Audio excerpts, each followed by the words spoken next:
We're safe here, absolutely. I'm very glad I'm here.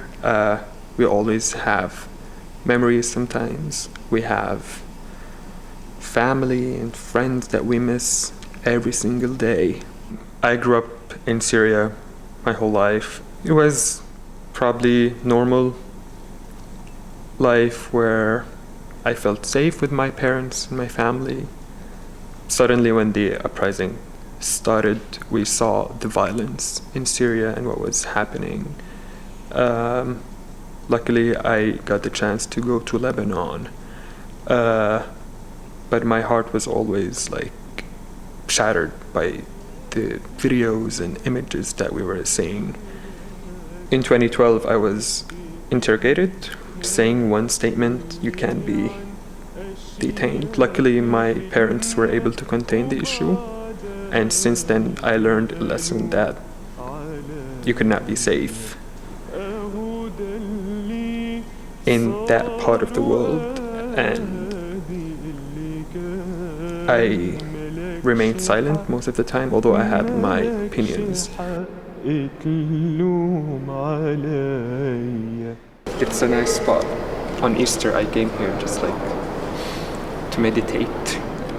I was privileged enough in 2018 to come to the US for work. I worked for the United Nations here, the Security Council, for a few months, and I was supposed to go back. It was very risky after working here.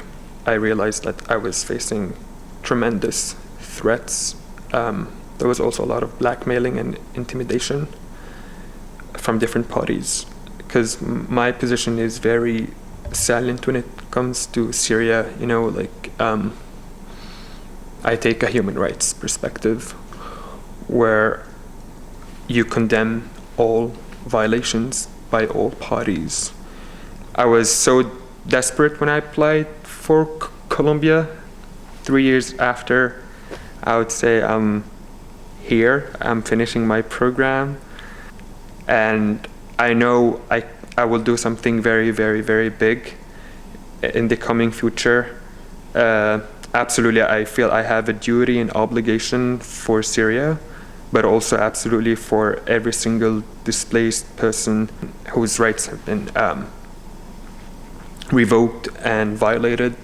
I want to ensure that these people are included in peace processes in the future. And that's the motivation why I applied for Colombia, because I always wanted to be a change maker. It's a life-changing experience where I'm really, really privileged. Despite all what happened before, but look where I am right now.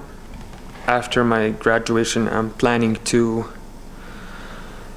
hopefully work for initiatives that really prioritize peace building and build the proper risk prevention mechanisms to ensure that wars do not happen, where at least we can identify the indicators at an early stage and prevent violence, prevent massive displacement.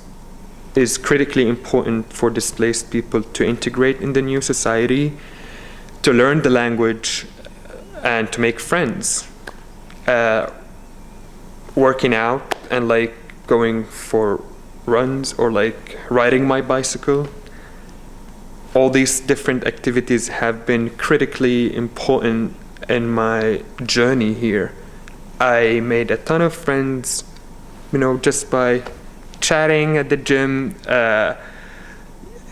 You also like release the stress that you might have, whether from having bad memories from home or from having bad experiences here trying to integrate, but sometimes they do not work. You know, and like sometimes life can be very stressful. You do have a lot of legal impediments here. So having these mechanisms help you to to de-stress and just focus on what you have to do. And that's my message to everyone who's going through this experience.